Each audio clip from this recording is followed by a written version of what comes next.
नमस्कार, स्वागत है आपका बीटीवी न्यूज में। आपके साथ मैं हूं सना और आइए करते हैं खबरों की शुरुआत इस खबर के साथ। रेलवे स्टेशन पर शासकीय योजनाओं के बैनर पोस्टर अभी भी नजर आ रहे हैं। इस मामले में कांग्रेस कार्यकर्ताओं ने चुनाव आयोग को शिकायत भेजी है कि आदर्श चुनाव आचार संहिता का उल्लंघन हो रहा है, लेकिन अधिकारी कार्यवाही नहीं कर रहे हैं।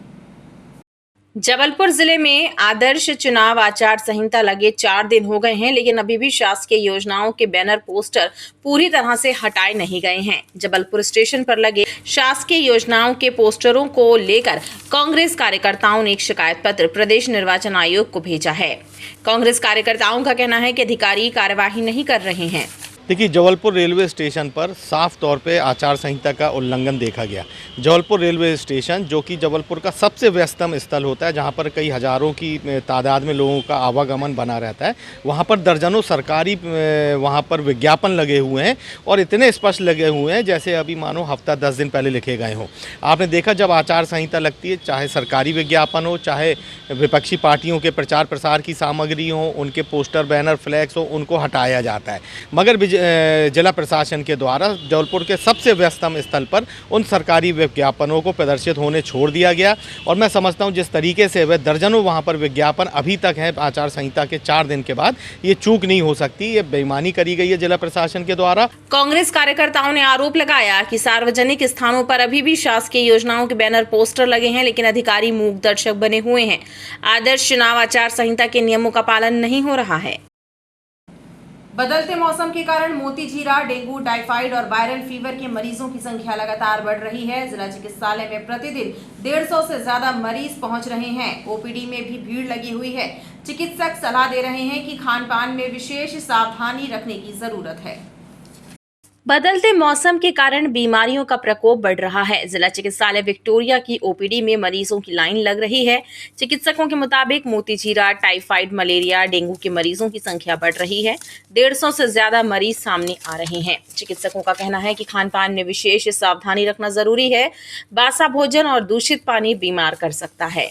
देखिए, अभी मोतीझीरा और डेंगू के लक्षण तो कम है, बट टाइफाइड वगैरह के मरीज़ ज़्यादा आ रहे हैं हमारे पास। कितने भर्ती आपका? अभी लगभग वही हमारे पास 50 से 60 मरीज़ हो रहे हैं हफ्ते में, इस हफ्ते हो गए हैं। इसके उपाय वगैरह बताएंगे जैसे का बचाव? देखिए, परहेज यही है कि बाहर का हमको ज़्यादा भोजन नहीं करना है और कोशिश करें कि ताज़ा खाना खाएँ, रखा हुआ बचा खाना नहीं खाएँ और बाहर की चीज़ों का बिल्कुल सेवन नहीं करें। चिकित्सकों का कहना है कि घबराने की जरूरत नहीं है, सिर्फ सावधानी रखने की जरूरत है ताकि बीमारियों की रोकथाम हो सके। राज्य आर्थिक अपराध ब्यूरो जबलपुर की टीम ने जमीन से जुड़े धोखाधड़ी के मामले में एक आरोपी को उस वक्त गिरफ्तार किया जब वह विमान से दिल्ली फरार होने की फिराक में था। ईओडब्ल्यू की टीम ने एटीएस की मदद से विमान को डुमना एयरपोर्ट पर होल्ड कराया और आरोपी को गिरफ्तार किया। ईओडब्ल्यू की टीम शुक्रवार को आरोपी को कोर्ट में पेश करेगी। जबलपुर के डुमना एयरपोर्ट पर गुरुवार को उस समय हड़कंप मच गया जब जमीन से जुड़े एक मामले के आरोपी की गिरफ्तारी के लिए ईओडब्ल्यू की टीम एयरपोर्ट पहुंच गई। ईओडब्ल्यू की टीम ने एटीएस की मदद से इंडिगो की फ्लाइट क्रमांक 6E6073 को होल्ड कराया और आरोपी प्रेम मसीह को हिरासत में लिया। ईओडब्ल्यू एसपी आरडी भारद्वाज ने बताया कि मुंबई महाराष्ट्र निवासी प्रेम मसीह के विरुद्ध ईओडब्ल्यू में नजूल की भूमि को क्रय विक्रय कर शासन को करोड़ों रुपए की क्षति पहुंचाने के मामले में एफआईआर दर्ज थी और आरोपी फरार था। आरोपी के दिल्ली भागने की जानकारी ईओडब्ल्यू को लगी थी, जिसके बाद टीम डुमना एयरपोर्ट पहुंची और आरोपी को गिरफ्तार किया। ये एक शासकीय जमीन 4000 square feet mission compound Napier town की बेशकीमती जमीन को शासकीय ज़मीन को बेचने का अपराध घटित किया था और उसके बाद लगातार शहर बदल कर ये आरोपी फरार थे। आज सूचना मिलने पर ईओडब्ल्यू की टीम ने बहुत तत्परता से कार्रवाई की और एयरपोर्ट से अभिरक्षा में ले लिया। ईओडब्ल्यू की टीम शुक्रवार को आरोपी को कोर्ट में पेश करेगी। दमोनाका मदन महल फ्लाईओवर के नीचे अतिक्रमण होने लगा है। जितने हिस्से में सड़क निर्माण हो गया है, वहां लोगों ने हाथ ठेला और गुमटियां लगा ली है। कहीं पर वाहन पार्क हो रहे हैं तो कहीं पर असामाजिक तत्वों का जमावड़ा लग रहा है। दमोह नाका मदन महल फ्लाईओवर के नीचे के हिस्से को अतिक्रमण से मुक्त रख पाना मुश्किल हो गया है। जितने हिस्से में सड़क बन गई है उतने हिस्सों में लोगों ने अपने हाथ ठेले और गुमटियां जमा ली हैं। फ्लाईओवर के वो हिस्से जिसे सुविधाजनक निकलने के लिए उपयोग में आना चाहिए वो अवैध पार्किंग स्थल में परिवर्तित हो गए हैं। सड़कों पर अतिक्रमण के कारण यातायात व्यवस्था प्रभावित हो रही है, जिसे लेकर राहगीर नाराजगी व्यक्त कर रहे हैं। दशमेश द्वार पर बनी रोटरी के चारों ओर लोगों ने हाथ ठेले काबिज कर लिए हैं। स्थानीय लोगों के अनुसार महानद्दा पर असामाजिक तत्वों का जमावड़ा लगने लगा है। अतिक्रमण तो देख रहे हैं, निकलने की रास्ता भी नहीं है और जो ब्रिज बन रहा है वो इस रोड पे तो बहुत धीमी गति से बन रहा है। इस रोड पे हमेशा ये समस्याएं बनी रहती है, जबकि मैंने PWD और CM हेल्पलाइन में भी ये कंप्लेंट डाली थी कि ये छोटा सा पार्ट है, जल्दी निपटाया जाए। और इसका जिस हिसाब से सैंक्शन है उस हिसाब से मुझे लग नहीं रहा है कि ये बन रहा है। उसकी रोड की चौड़ाई भी 7 मीटर मात्र बनाई जा रही है, जबकि सैंक्शन कम से कम 9 मीटर की होगी। 7 मीटर मात्र बनाया जा रहा है, जहाँ पे आने जाने वाले समय में टर्मिनल बनना है, 2 मॉल बन रहे हैं, डीमार्ट सुना है यहाँ आने वाला है, तो कितनी भीड़ चौराहे पे होगी आप इसका अंदाजा लगा सकते हैं। लेकिन रोड पे पार्किंग वगैरह भी हो रही है, तो पार्किंग भी है, चलने लायक जगह नहीं है। दोनों रोड को इस तरह बंद कर रखा है कि 1.5 महीने से रोड बंद पड़ी हुई है। यहाँ पे व्यापार तो पूरी तरह ठप्प पड़ा हुआ है, मतलब आज 10% भी व्यापार नहीं बचा हुआ है। और ट्रैफिक जाम वगैरह यानी गुलाटी पेट्रोल पंप से लेके महानद्दा तक, इसमें देखने में ये आ रहा है कि जब से स्टार्ट हुआ उसके बाद से पहले 1-2 ठेले लगते थे, लेकिन अब ठेलों की तादाद बढ़ते जा रही धीरे धीरे। साथ के साथ पार्किंग भी लोग रोड पे करने लगे हैं, तो जिससे कि आने वाले समय में ये जो अपन ने पुल निर्माण किया है सरकार ने कि जिससे कि यहाँ का यातायात सुगम हो सके, तो मेरे को नहीं लगता कि ये यातायात सुगम होगा। आने वाले समय में मेरे को लगता है फिर से यहाँ इंक्रोचमेंट होके जैसी पहली स्थितियाँ थी यहाँ पे जाम की, वो स्थितियाँ पुनः बन रही हैं। अतिक्रमण वगैरह रहता है, इनसे कई बार टकराते हैं, या गाड़ियाँ जो पार्किंग होती है आइट साइड में उनसे कई बार टकराते हैं। फ्लाईओवर के नीचे थमे कब्जे शहर की यातायात व्यवस्था के लिए नासूर बन सकते हैं, लिहाजा उन्हें हटाने में नगर निगम को मुस्तैदी दिखाना चाहिए। शहर के सबसे बड़े और पुराने मार्केट बड़ा फुहारा में अतिक्रमण और पार्किंग स्थल न होने से परेशानी बनी हुई है। लोग सड़क पर हाथ ठेला खड़े कर देते हैं, जिसके कारण पहले से संकीर्ण मार्ग और ज्यादा सकरा हो जाता है। वहीं 2 पहिया और 4 पहिया वाहनों की पार्किंग भी समस्या बनी हुई है। अंधेर देव, बड़ा फुहारा, महिला मार्केट, खोवा मंडी, लाडगंज, कोतवाली शहर का मुख्य बाजार है। यहाँ रोजाना हजारों लोग खरीदारी करने आते हैं। बीते कुछ महीनों से अतिक्रमण और पार्किंग स्थल न होने के कारण लोगों को परेशानियों का सामना करना पड़ रहा है।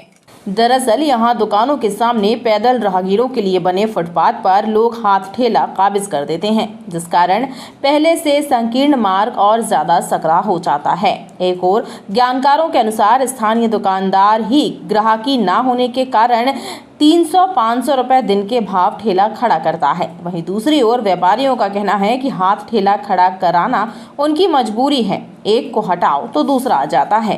अगर मान लो अपन एक ठेले वाले को भगाएं तो उसके पीछे 4 ठेले और खड़े हो जाते हैं आके। फिर जब ठेला वहाँ पे खड़ा होगा तो जो ग्राहक उससे सामान लेता है वो सिर्फ गाड़ी ठेले के आजू बाजू मेन रोड पे ही खड़ी कर देते हैं। ये नहीं करते कि साइड में गाड़ी खड़ी करके फिर सामान खरीदें। उसके कारण अव्यवस्था होती है और ट्रैफिक जैम होता है। और नगर निगम से आज तक कई बार कंप्लेंट करा, अपन ने पार्षद, विधायक सभी को ज्ञापन दिए, विधायक जी को भी, हमारे यहाँ महापौर जी को भी दिया गया, व्यापारी संघ के द्वारा दिया गया, लेकिन कोई भी उचित कार्रवाई नहीं की गई। एवं यहाँ पे जो मेन एरिया है या जो जबलपुर की संस्कारदानी जिस चीज़ से फेमस है, आज तक कोई भी मल्टी लेवल पार्किंग या इस टाइप का कोई भी कदम प्रशासन या शासन की ओर से नहीं उठाया गया कि यहाँ के मैनेजमेंट किया जाए ट्रैफिक को, प्लस व्यापारियों को या लोगों को। हॉकर्स जोन भी नहीं बनाए गए। आज सब्जी मंडी देखो आप अव्यवस्थित है पूरी, नहीं तो जितने फल के ठेले हैं, सब्जी के ठेले अगर वहाँ जाके लगे तो पूरा फौरे का जो मार्केट है वो पुरानी रौनक वापस आ सकती है। त्योहारों के समय में यहाँ पे पुलिस खड़ी रहती है, पुलिस तैनात रहती है? पुलिस की तैनाती तो रहती है, लेकिन पुलिस वाले भी कुछ नहीं करते हैं। कभी वो प्रयास, एक बार जब वो सामने खड़े रहेंगे तो प्रयास करके हटा देंगे, लेकिन जैसे ही पुलिस इधर उधर होती है तो फिर से कब्जा हो जाता है ठेले वालों का रोड पे। अतिक्रमण के साथ पार्किंग भी एक समस्या बन गई है। ग्राहक दुकानों के सामने बेढंगे तरीके से वाहन पार्क कर देते हैं, जिस कारण शाम के समय वाहनों का हुजूम लग जाता है। व्यापारियों का कहना है कि शासन द्वारा श्रीनाथ की तलैया में अस्थायी पार्किंग पॉइंट बनाया गया है, लेकिन सख्ती से पालन न होने के कारण दुकानों के सामने ही वाहन पार्क किए जाते हैं। भाई पार्किंग की समस्या यहाँ गंजी पर मेन रोड में तो है, इस वाली में जो अपनी नॉर्मल स्कूल कहलाती स्कूल, क्या है कि यहाँ लोग रोड पे गाड़ी खड़ी कर जाते हैं और घंटों खरीदी करते और जाम लगा रहता है यहाँ। मेरा सोचना ये है कि पार्किंग की व्यवस्था श्रीनाथ की तलैया में की जाए। मैं प्रशासन से यही विनती करूँगा कि श्रीनाथ की तलैया में अच्छी बढ़िया एक पार्किंग बना दी जाए, स्मार्ट पार्किंग जो आजकल चल रही है, तो इसमें लोगों को सुविधाएं रहेंगी। यहाँ पे जो ग्राउंड में पार्किंग बनी थी वो कैसे चली? नहीं, वो तो अवैध थी भैया। क्या है, प्रशासन की कोई नहीं थी ना। मेन चीज़ क्या है, प्रशासन कोई पार्किंग बनाए तो उसका एक अलग वो रहता है। अब आदमी पार्किंग इसलिए नहीं करता, वहाँ कोई जवाबदारी वाला आदमी नहीं है ना कि भाई कोई कल के दिन गाड़ी चोरी चली गई कौन देगा। यहाँ कहीं आसपास पार्किंग के लिए जगह है? नहीं, श्रीनाथ की तलैया है अपने भैया पार्किंग के लिए भाई। और शाम के समय जब लोग ज़्यादा होते हैं तो ट्रैफिक तो बहुत लगता है भैया, जाम होता है। और क्या बनवे रोड भी नहीं है, बनवे का लोग पालन भी नहीं करते मेन चीज़। इसलिए क्या होता है, वहाँ से ऑटो आते हैं और इस साइड से तो तुलाराम चौक साइड से ऑटो आते हैं और अपना फिर जाम लगता है इस साइड। यहाँ पुलिस की तैनाती रहती है? नहीं सर, कोई तैनाती नहीं। अतिक्रमण और अवैध पार्किंग के चलते शहर का मुख्य बाजार दम तोड़ रहा है। इस समस्या के समाधान के लिए नगर निगम और पुलिस प्रशासन को साथ मिलकर अतिक्रमण हटाने में मुस्तैदी दिखाना चाहिए और सख्ती का प्रयोग कर सुनिश्चित करें कि पार्किंग स्थल पर वाहनों की पार्किंग हो। जगत गुरु शंकराचार्य स्वामी अविमुक्तेश्वरानंद जी सरस्वती के सानिध्य में बगलामुखी मंदिर में शारदीय नवरात्रि का अनुष्ठान होगा। बगलामुखी सिद्धपीठ शंकराचार्य मठ के सदस्यों ने पत्रकारों से चर्चा करते हुए बताया कि इस दौरान बेलखाड़ू में 8 एकड़ भूमि पर बनने वाले जगत गुरुकुलम का कार्य प्रारंभ कराया जाएगा। सिविक सेंटर स्थित बगलामुखी सिद्धपीठ शंकराचार्य मठ में आज पत्रकार वार्ता आयोजित हुई, जिसमें स्वामी चैतन्यानंद जी महाराज ने बताया कि इस वर्ष शारदीय नवरात्र में जगत गुरु शंकराचार्य स्वामी अविमुक्तेश्वरानंद जी सरस्वती के पावन सानिध्य में बगलामुखी मंदिर में अनुष्ठान संपन्न होंगे। संस्कार धामवासियों को यह जगत गुरु प्राप्त हो रहा है, इससे यह बड़ी गौरव की बात है। पूज्यपाद महाराज श्री पहली बार शंकराचार्य बनने के बाद यहाँ पर नवरात्रि कर रहे माँ बगलामुखी के सानिध्य में। यहाँ भगवती की आराधना प्रातः काल से सायंकाल तक पर्यंत, जो जैसा कि अभी दबे जी ने आपको बताया, और विभिन्न कार्यक्रम होंगे। साथ ही इस दौरान बेलखाड़ू में बनने वाले देश के प्रथम जगत गुरुकुलम का कार्य भी प्रारंभ कराया जाएगा। इन्होंने महाराज श्री के चरणों में विगत दिन अब सभी लोग भूमि पूजन में थे, वहाँ पर बहुखड़िया ग्राम में जो भूमि 8 एकड़ भूमि दान दी गई है गणेश जी के माध्यम से, तो उसमें जगत गुरुकुलम का निर्माण एवं और भी विभिन्न वहाँ पर प्रकल्प चालू होंगे। शंकराचार्य मठ के सदस्यों ने बताया कि नवरात्रि पर्व पर लगातार 10 दिनों तक धार्मिक अनुष्ठानों का आयोजन होगा। दुर्गा प्रतिमाओं के निर्माण के लिए जबलपुर शहर देश भर में प्रसिद्ध है। यहाँ बनने वाली दुर्गा प्रतिमाओं की मांग आसपास के जिलों के साथ ही उत्तर प्रदेश, छत्तीसगढ़ सहित अन्य राज्यों तक है। नवरात्र पर्व प्रारंभ होने वाला है और इसके पहले ही लोग दुर्गा प्रतिमाओं को लेने जबलपुर आ रहे हैं। ट्रेनों से दुर्गा प्रतिमाओं को अन्य राज्यों तक ले जाने का क्रम शुरू हो गया है।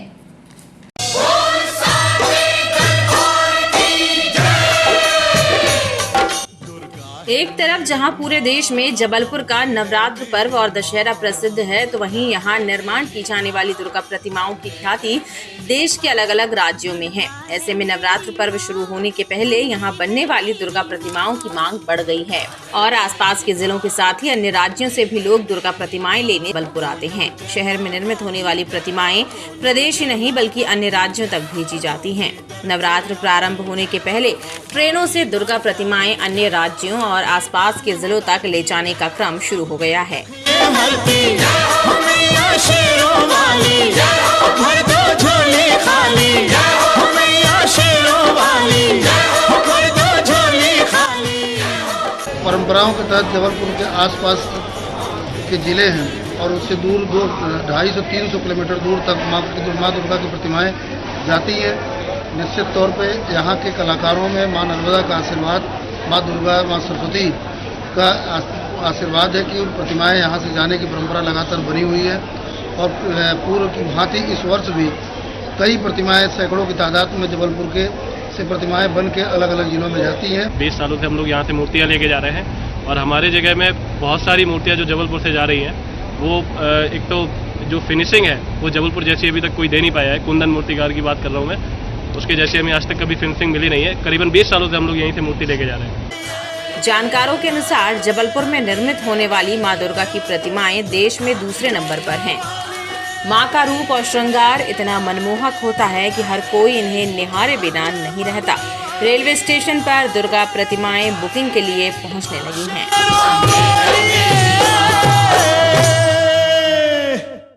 सोलर पैनल बेचने के नाम पर एक व्यापारी से 2.5 करोड़ रुपए की ठगी करने का मामला सामने आया है। टीकमगढ़ के व्यापारी की शिकायत की जांच के बाद कोतवाली पुलिस ने मामले में एफआईआर दर्ज कर प्रकरण की जांच शुरू कर दी है।